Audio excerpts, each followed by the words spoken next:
All right, welcome back to TSP. I'm Dr. Evil. That is Captain Paul. One little Captain you. We're going to cover a subject that is very dear to me geographically, as I'm in New York City. A bodega worker is accused of stabbing a person that came into a local bodega that they were working in and claiming self-defense. We're going to run this video right here and look at this news report and then comment after. Nearly a week in lockup on Rikers Island, Jose Alba is waking up back home here in Manhattan this morning. This after he is accused of killing a man, stabbing him to death while working behind the counter here of this bodega, but he says he did it in self-defense.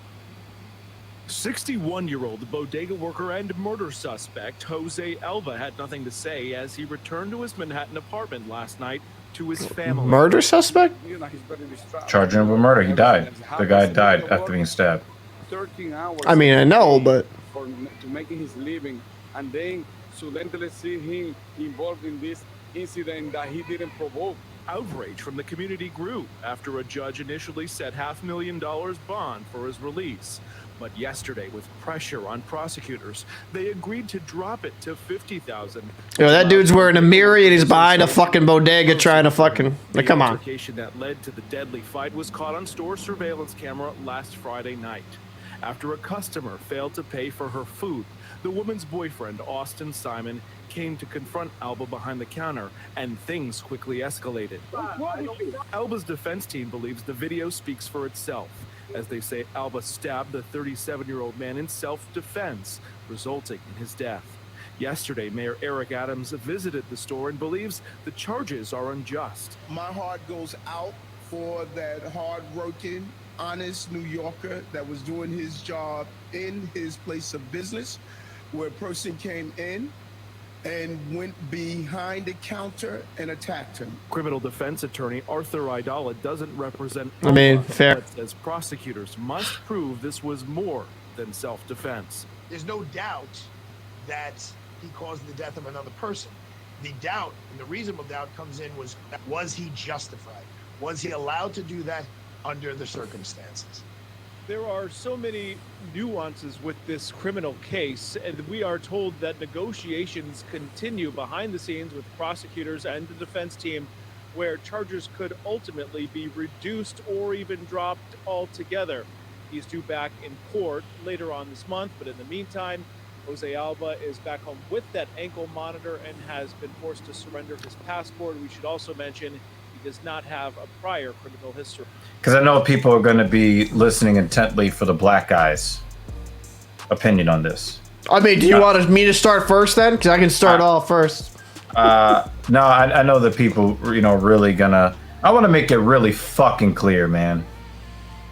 All too often, we have a problem in my community of throwing our weight and our support behind the lowest of the low in our community. And this is one of those situations that I would hope would be a departure from that. You're talking about a 37-year-old guy who is physically imposing versus somebody that he thought that he could bully. And what is this over? All of this over is somebody else stealing from the store. Now, the news is going to talk about, well, she failed to pay for the food. That's called theft. Yep.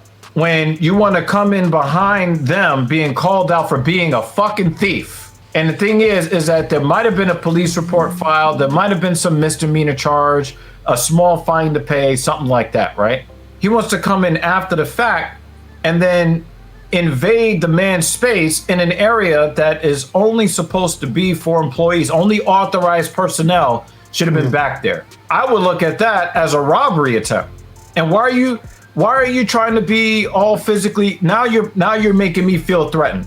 And if I'm a small 60-year-old man and I have this larger 37-year-old man, and you're willing to just walk up in there like you think you got it all like that, yeah, I think my life is in danger. Quite frankly, oh well, he's dead. I don't give a fuck. Like, honestly, like, you deserve that shit. Like, to me, you go in there with the intent to threaten somebody. That dude was a Joe Budden disciple wearing an Amiri shirt, right? Like that, you know, Amiri costs a little bit of money. Are you telling me you can't afford something in a bodega? Well, I'm gonna go the O'Shea Duke Jackson route. Shout out to O'Shea. O'Shea covered this topic, and I really like what he had to say, because the thing is, it's not that the guy himself could not afford it. He was sent in there by the woman who stole. Whoa. No. See, that's bullshit. Like, to me, it's true. She stole, and then she sent him in there after the fact. Right, whatever. That's great. But as a man, so what? Are you a simp? You a bitch? You're not going to make a decision on yourself. You're going to go in there because your lady did something wrong and threaten a dude because she stole for that makes no sense. Like, that whole situation. All we hear is that black women are not protected. You know, and the thing is, a lot of these guys, again, I really hate the narrative of black women are never protected, but you see all of these guys either going to prison or going to jail or going into the grave, you know, being sent into situations as crash test dummies, because that's what happened here. This guy allowed a woman that obviously don't give a shit about him to go confront some guy about something she did that was wrong.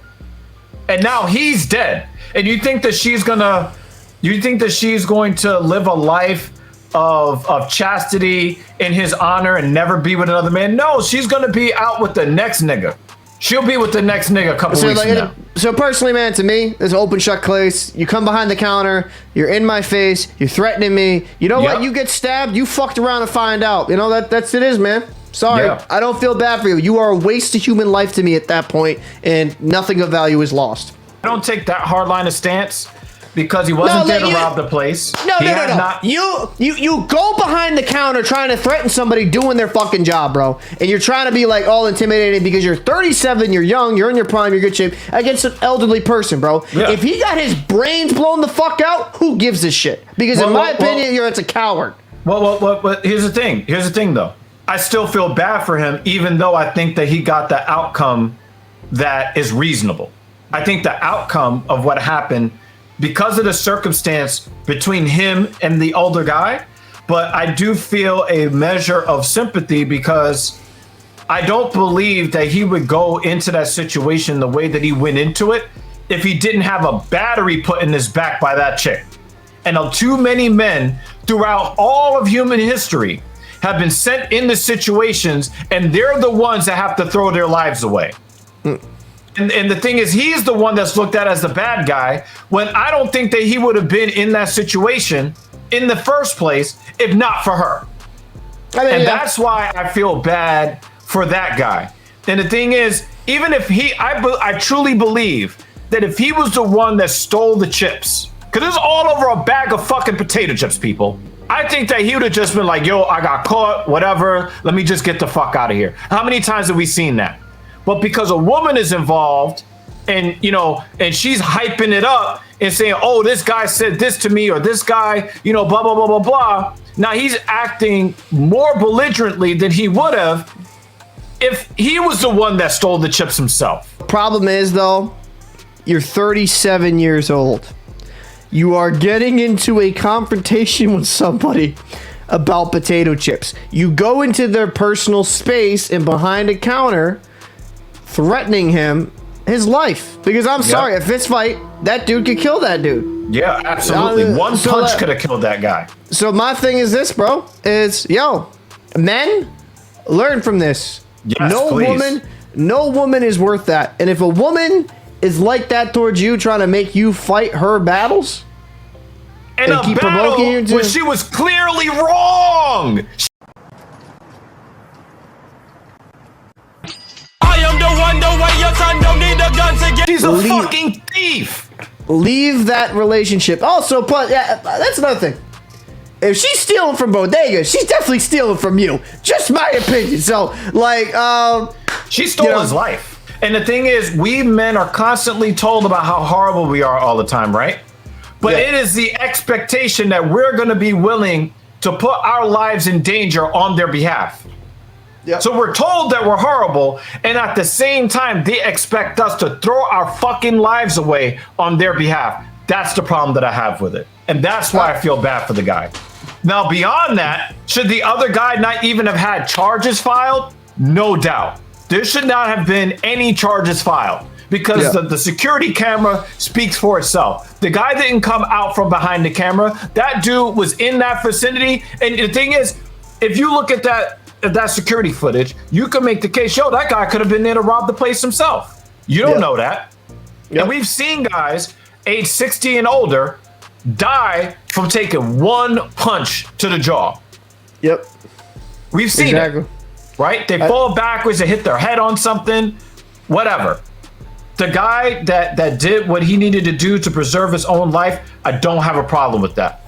But what I have a problem with is women that have this entitled attitude that no matter whether they did right or wrong, they believe that they just, any man in their orbit, they could just send out there as crash test dummies. I got a problem with that. Yeah, man. There's, like I said, like in all kinds, bro, there's good women, good men, and there's also a lot of bad women, or bad men, bad women, man. So it's just, but at the end of the day, I get where you're coming from, but when someone acts like that as a man to another man over potato chips, maybe they were a match made in heaven.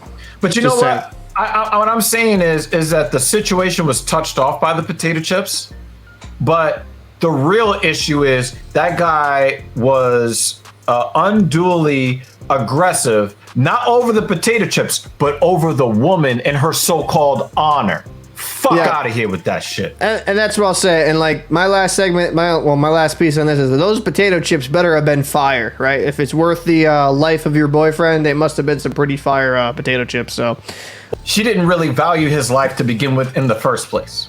True. Because you gotta be dusty as fuck to be trying to steal a 50-cent bag of potato chips. Fucking amen. So, we'd be interested to hear your thoughts. If you could like, comment, subscribe, that'd be great. But also the comment section where we want to get discussion. Even if you think I am some piece of shit, or evil's a piece of shit, or you think we're amazing human beings, we would love to know your thoughts down below. So we done talking shit, and we'll see you in the next episode. Peace.